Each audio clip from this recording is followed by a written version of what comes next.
പരമകാരുണികനും കരുണാനിധിയുമായ അല്ലാഹുവിന്റെ നാമത്തിൽ. നക്ഷത്രങ്ങളാൽ അലയുന്ന ആകാശത്തിനെ സത്യം. വാഗ്ദത്തം നൽകിയിരിക്കുന്ന അതിദിനത്തെയും സത്യം.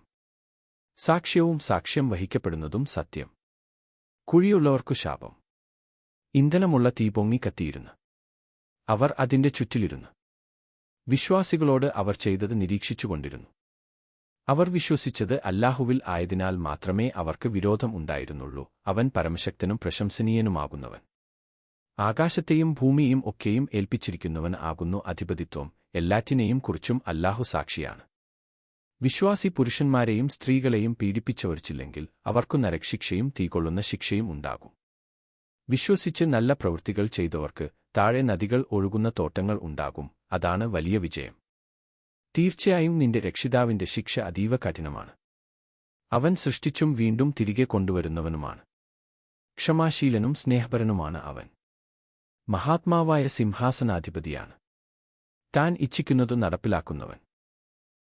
സൈന്യങ്ങളെക്കുറിച്ചുള്ള കഥ നിനക്കെത്തിയില്ലേ? ഫിറൗനെയും തമൂദ് ജനതയും കുറിച്ച്.